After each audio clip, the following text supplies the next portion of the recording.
যুক্তরাষ্ট্রের যে বিচার বিভাগ বা যেটা ডিপার্টমেন্ট অফ জাস্টিস তারা ক্যালিফোর্নিয়ার বিভিন্ন কাউন্টির শেরিফদের কাছে অনুরোধ করেছে যেন তারা তাদের জেলে থাকা এমন বন্দীদের তালিকা সরবরাহ করে যারা মার্কিন নাগরিক নন। সম্ভাব্য সমস্ত উপায় অবলম্বন করবে এই তথ্যগুলো পাওয়ার জন্য, সম্ভাব্য সব রকম উপায় অবলম্বন করবে তথ্য পাওয়ার জন্য। শরীফ যদি এই অনুরোধে সাড়া দেন তবে তার বিরুদ্ধে ক্যালিফোর্নিয়ার স্যাংচুয়ারি স্টেট আইন লঙ্ঘনের অভিযোগ আনা যেতে পারে। যে লোকটা 10 বছর জেল খাচ্ছে, জেল খাওয়ার পরে তো সে বাইরে হয়ে যাবে, বেরিয়ে উন্মুক্ত বাতাসে ঘুরবে। আমরা মেক শিওর করতে চাই উনি কোন ফেডারেল অপরাধী নয়। ফেডারেল অপরাধ হচ্ছে ইলিগেল হিসাবে যুক্তরাষ্ট্রে ঢুকেছিল বা তার গ্রিন কার্ড নাই। 10,000 মোর আইস এজেন্ট তারা হায়ার করছে, প্রচুর স্ট্রাকচার জেলখানা বন্দিখানা ক্রিয়েট করছে। নিউ ইয়র্ক টাইমসে আজকেই এই 17 জুলাই আজকেই একটা রিপোর্ট বেরিয়েছে, সেখানে আমরা দেখতে পাচ্ছি যে যুক্তরাষ্ট্রের যে বিচার বিভাগ বা যেটা ডিপার্টমেন্ট অফ জাস্টিস তারা ক্যালিফোর্নিয়ার বিভিন্ন কাউন্টির শেরিফদের কাছে অনুরোধ করেছে যেন তারা তাদের জেলে থাকা এমন বন্দীদের তালিকা সরবরাহ করে যারা মার্কিন নাগরিক নন। এবং তারা এটাও বলেছে যে তালিকার পাশাপাশি তারা বলতেছে যে বন্দীরা কি অপরাধ করেছে, তারপরে তাদের মুক্তির সম্ভাব্য সময় কত, এই বিষয়গুলো জানতে চেয়েছে। যদি আবার এটাও বলেছে যদি শরীফরা তাদেরকে সহযোগিতা না করে, যদি এই রিপোর্টগুলো না দেয়, তাহলেও তারা বলতে পেরে চাচ্ছে যে সম্ভাব্য সমস্ত উপায় অবলম্বন করবে এই তথ্যগুলো পাওয়ার জন্য, সম্ভাব্য সব রকম উপায় অবলম্বন করবে তথ্য পাওয়ার জন্যে। আবার অন্যদিকে দেখা যাচ্ছে যে American civil liberties union ACLU তারাও কিন্তু এই আন্দ্রে স্কুন, যিনি এটার আইনজীবী, তিনি বলছেন যে যদি কোনো শেরিফ মানে হুমকি দিচ্ছে, আবার এদিক থেকেও আসছে যে শরীফ যদি এই অনুরোধে সাড়া দেন তবে তার বিরুদ্ধে ক্যালিফোর্নিয়ার স্যাংচুয়ারি স্টেট আইন লঙ্ঘনের অভিযোগ আনা যেতে পারে। সেখানে তিনি বলছেন যে আইনের 2018 সাল থেকে কার্যকর রয়েছে এবং এটি পুলিশ ও শেরিফ দপ্তরের কাউকে ইমিগ্রেশন স্ট্যাটাস সম্পর্কে প্রশ্ন করতে বা আইস বা বর্ডার পেট্রোলের সঙ্গে কোনো ব্যক্তিগত তথ্য শেয়ার করতে নিষেধ করা হয়েছে। তাহলে একদিকে জাস্টিস ডিপার্টমেন্ট অনুরোধ করছে, আবার কেউ কেউ বলছে এটা অনুরোধ করেছে, আদেশ তো নয়। আবার যদি আদেশ করে থাকে তাহলে সেক্ষেত্রেও বলা হচ্ছে যে যুক্তরাষ্ট্রের সংবিধানের 10ম সংশোধনী লঙ্ঘন করা হবে, যেটি বলে ফেডারেল সরকারকে যা দেওয়া হয়নি তা স্টেটের হাতে থাকে।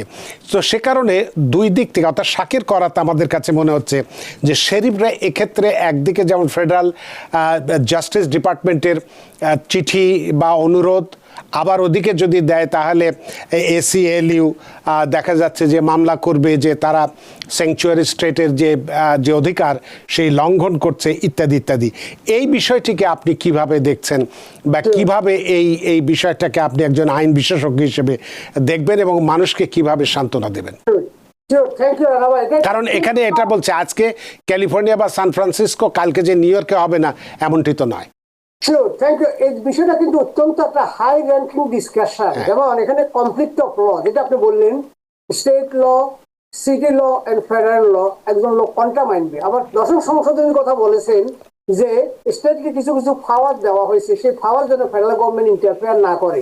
তো এখানে আমি এটা এই জন্য বলা হয় conflict of law. Conflict of law যখন আলোচনা করবেন, দেখেন superseding clause, this another high level of discussion. তো আমি এভাবে বলি, যেমন নিউ ইয়র্ক শহর ধরেন, নিউ ইয়র্ক শহরের আইন প্রণেতা কারা? City council member, 51 city council member, তারা কিছু আইন প্রণয়ন করে। সে আইন সিটির রেসিডেন্স ফলো করতে বাধ্য, এবং সিটির রেসিডেন্ট এবং সিটির আইন প্রয়োগকারী সংস্থা, পুলিশ ডিপার্টমেন্ট, আইন প্রয়োগকারী সকল সংস্থা সিটির আইন ফলো করতে বাধ্য। সেই মুহূর্তে ফেডারেল স্টেট লেজিসলেশন আছে। স্টেট লেজিসলেশন মানে তাদের আইন প্রণেতা হলে তাদের অ্যাসেম্বলি মেম্বার এবং তাদের সিনেটর, তাদের একটা আইন আছে। তো 2 লেভেল অফ ল, এর উপরে আবার ফেডারেল ল। এখন কোনটা ল মানবে? যেমন ধরুন এখানে যারা প্রিজনের কথা উঠছে, যারা জেলখানায় আছে, এখানে জেলখানে একটা কয়েদি কি কারণে আটক আছে? দেখা গেল একজন লোক ডোমেস্টিক ভায়োলেন্সের কারণে তার 10 বছর, তার স্ত্রী হত্যার দায়ে বা স্ত্রী অঙ্গহানির দায়ে বা স্বামী অঙ্গহানির দায়ে সে জেল খাটতেছে। বাট সেখানে বলা হয় না সে লিগেল কি ইলিগেল, গ্রিন কার্ড আছে কি নাই, ওই বিচার সেটা বিবেচনায় আনে নাই।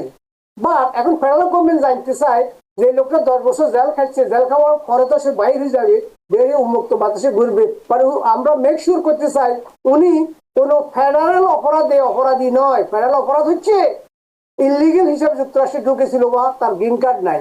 দেন তোমরা ক্রিমিনাল অপরাধে অভিযুক্ত ব্যক্তি ক্রিমিনাল কনভিকশন হয়েছে, 10 বছর জেল খাইছে, জেল খাওয়ার পরে তুমি তাকে ছাড় দিবে না, তুমি তো আমার ফেডারেল প্রিজনে পাঠাবে এখানে, অথবা ফেডারেল গভর্নমেন্টের হাতে সবদ্ধ করবে টু মেক শিওর সে তার জেল টাইম আবার ফেডারেল অপরাধের জন্য সে জেল টাইম আছে কিনা সেটা খতিয়ে দেখবে ফেডারেল গভর্নমেন্ট।